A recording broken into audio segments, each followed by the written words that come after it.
Monseigneur, bonjour. Bonjour. Alors, le nouveau doyenné ouest-charentes est né. Demain, le doyenné Grand Angoulême naîtra avec une messe prévue à la cathédrale à 10h30, suivie d'une rencontre des équipes d'animation pastorale qui nous présenteront les paroisses et puis envoient en mission des prêtres. Et puis, les conseils presbytéraux des 5 doyennés se sont retrouvés cette semaine à Poitiers pour le temps de rentrée un peu traditionnel, mais quand même important. Ah, c'était pas un temps traditionnel, c'était plus que ça cette fois-ci, puisque, je ne sais pas si vous vous rappelez, mais il y a à peu près 2 ans, les évêques de la province, donc je vous rappelle que la province, c'est Poitiers, La Rochelle, Limoges, Tulle et Angoulême. Et nous avons décidé d'adresser une lettre aux prêtres en donnant un certain nombre de pistes d'orientation qui méritaient un petit peu réflexion de la part des prêtres, à savoir comment pouvoir avoir un projet qui mutualise un petit peu notre province et qui aide aussi à renouveler aussi le ministère du prêtre. Ça, c'était il y a 2 ans. Et donc là, on a décidé de faire un rassemblement, ce qui était une première. Là, par contre, non, c'était vraiment une première, à Poitiers, où il y avait donc tous les conseils presbytéraux avec les évêques. Donc, on était à peu près 80, 90 en tout. L'idée, c'était d'avoir un temps fraternel, de mieux se connaître. Il y a eu un temps aussi spirituel. Nous avons été sur les traces de Théophane Vénard, à Saint-Loup-sur-Thouet, sa ville natale. Donc, il y a eu une belle présentation à la fois du Saint Théophane Vénard. Et puis, c'était le jour de Sainte Thérèse de Lisieux, donc comme elles étaient assez complices, ça tombait bien. Voilà, donc un temps de récollection, si on peut dire. Et puis il y a eu également un temps de formation, où nous avons accueilli des invités qui nous ont parlé un petit peu du contexte actuel. Et puis l'ancien directeur du Futuroscope qui nous a dit comment justement la nouveauté, comment le contexte, l'analyse du contexte, invité à faire du nouveau.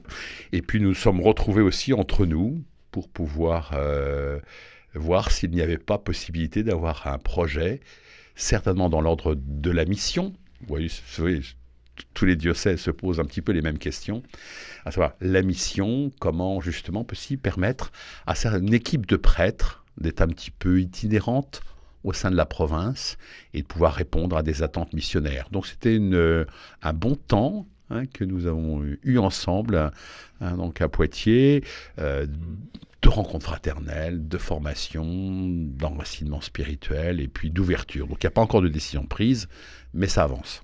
Mais alors, on peut définir un peu cette mission, parce qu'on en parle beaucoup, la mission, être missionnaire, il en était question à la journée de formation des prêtres, on parle de mission, mais... Oui, le titre du journal d'Angoulême, c'est « Tous missionnaires ». Alors, la mission, c'est la mission de l'Église. Enfin, d'une certaine manière, elle n'a jamais changé. Et puis Jésus, quand il envoie ses apôtres, quand il envoie ses disciples, la mission, c'est la même.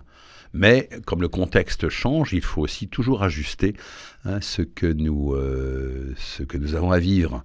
Alors il se trouve qu'aujourd'hui, les missionnaires, je pense qu'aussi c'est dans la grande tradition de l'Église, c'est par notre baptême que nous sommes missionnaires. Donc on compte bien sur tous les baptisés. Mais le contexte a changé avec le nombre de prêtres, etc. Donc il faut aussi avoir de nouvelles propositions. Il y a aussi des événements comme cet exode rural, il y a une sorte de désertification de certaines zones, ce qui ne veut pas dire qu'il faut les délaisser. On le voit bien aussi avec les doyennés des nouvelles paroisses, il faut tenir compte de ces nouvelles réalités, et il ne suffit pas de sonner les cloches pour voir tout le monde arriver, il faut aller vers, le pape nous dira, sortir aux périphéries, aller proposer la foi, dans une rencontre. Donc, comment le faire ça nécessite, à la fois formation, une vie spirituelle, pour être dans le dynamisme de l'esprit. En fait, il n'y a que l'Esprit Saint qui évangélise, mais ceci dit, l'Esprit Saint tout seul, il ne fait pas grand-chose, il a besoin de nous, donc c'est la mission, c'est ça la mission de l'Église. C'est susciter des vocations aussi. Les vocations sont dans le cadre, effectivement, de cet élan missionnaire, pas simplement pour la mission, mais quand on voit Théophane Vénard ou Saint-Pierre au Maître chez nous, ils avaient quand même ce sens missionnaire alors qu'ils avaient 15 ans. Comment dans l'esprit d'un jeune de 15 ans peut-être susciter ce désir d'aller jusqu'au bout de la terre pour annoncer l'évangile. Mais il y a aussi des missions qui sont aussi toutes proches de nous. C'est le même élan. C'est pas le déplacement géographique qui définit la mission, c'est l'élan intérieur, j'allais dire presque de cœur, parce que c'est une affaire de cœur, pour aller à la rencontre de l'autre. Mais ça s'apprend finalement, donc. Je crois que ça s'apprend, et puis on a besoin de se stimuler aussi les uns les autres. Hein, donc, dans des rencontres comme la semaine dernière à Bassac pour Ouest Charente, comme dimanche prochain Demain, oui. à la cathédrale pour Grand Angoulême, eh bien, le fait que nous nous retrouvions ensemble, tous baptisés, évêques, prêtres, diacres, laïcs, eh bien, nous avons à entendre les appels de l'Esprit. Donc nous les entendrons demain à 10h30 à la cathédrale d'Angoulême pour cette naissance du doyenné de Grand Angoulême avec les EAP qui seront là pour présenter les paroisses, parce que le doyenné change. Oui, alors les EAP certes, mais ça concerne bien sûr tout le peuple de Dieu. J'espère que les chrétiens vont pouvoir se mobiliser pour montrer cette unité un peu de ce de nouveau doyenné. C'était une très belle fête à Bassac dimanche dernier. Je ne doute pas qu'à la cathédrale dimanche prochain, ce sera aussi très dynamique et très beau. Il faut signifier par des célébrations aussi communes. Et puis, effectivement, il y a un pique-nique partagé et puis l'occasion de se présenter, parce que finalement, on peut ne pas mal se connaître.